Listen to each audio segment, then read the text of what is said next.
Gerakan Kuasa Pengguna. Kita menyambut 20 tahun penubuhan persatuan. Kita masih mencari keberkatan hidup. Itu moto kita lah. Yang itu tak tahu nak jadi apalah. Nak ambil jadi suami atau boyfriend. Dua-duanya akan pakai topeng Iron Man gemuk. Kalau lempang saya marah. Ialah kelemahan birokrasi.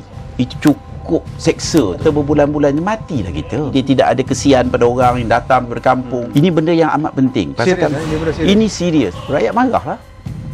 4,000 miskin bandar ni. Dia nak makan macam mana anak dia ke isteri dia terlibat dengan rasuah. Negara boleh hancur, boleh hancur. Sedangkan gaji tak cukup. Gerakan Kuasa Pengguna. Ramai orang kita digigit di nyamuk atau raksasa keluar makan kita ke, kita faham juga. Kita faham. Piu, buang sampah ke bawah. Mana jadi dunia mana datang pun tak tahu. Jadi ini gila apa benda. Kadang-kadang orang pun terkejut. Kita perlu mendidik masyarakat kita supaya bersih. Ini merupakan cabaran yang besar. Gerakan Kuasa Pengguna. Ini luar biasa.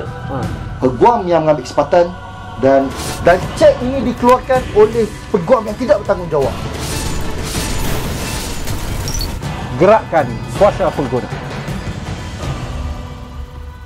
Bankruptcy.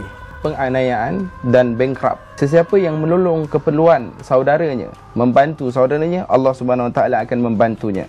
Apa yang dilakukan ini berhasil ataupun hanya omong kosong.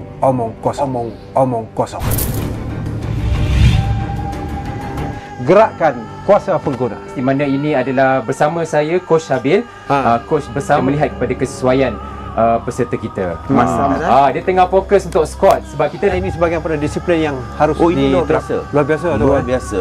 Disiplin against diri kita. Kalau pergi perang boleh pergi perang. Gerakan Kuasa Pengguna. Yang dapat membantu masyarakat dikala masyarakat itu bermasalah, terlalu banyak tertipu oleh barang-barang yang tidak jelas. Masa banyak jerangkap sama kat luar, kerja pasar macam-macam jadi jerangkap sama. Bankruptcy yang ini besar lah, 80 juta.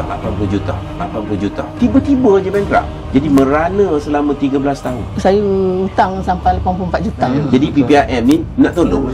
Bulan 12 gitu, Datuk usahakan sampai bulan 5 saya dapat pelepasan. Kerana saya rasa benci, semua pasukan saya semua orang bunyi.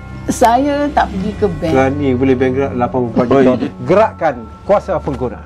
Bawa Jabatan Insolvensi punya ketua pengarah suruh mai lah forum tu. Masa isu bankrupt ini isu besar. 60 lebih setiap hari jatuh bankrupt. Undang bankruptcy yang ada ini perlu dilihat semula. Pasal undang-undang ni pun undang-undang yang lama. Mai yang bankrupt ketika ini. Dan ratus ribu ini merupakan aset negara. Kerja 3 tahun dah bankrupt. Ramai orang tak suka kat saya lah. Dekat situ memang ramai.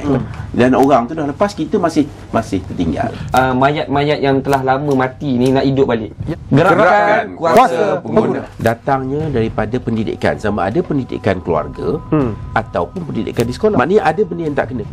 Dalam sekitar 1 juta penagih dadah. Tapi hari ini kita mempunyai banyak masalah. Jati dirinya kurang. Macam mana kita nak buat? Patriotismenya kurang. Gerakan Kuasa Pengguna. Pinjaman dan penjamin. Kadar faedah 18% sebulan. Pastikan anda tidak tergolong dalam rekod bank negara 60 orang bankrupt setiap hari.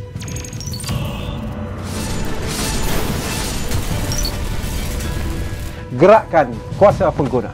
Melahirkan pengguna yang lestari. Pengguna yang proaktif.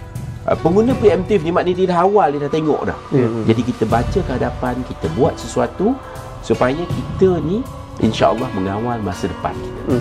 Nama-nama baik bank ini dengan menggunakan kolektor tai ayam itu jelas. Hutang kena bayar. Buat sesuatu. Gerakan Kuasa Pengguna.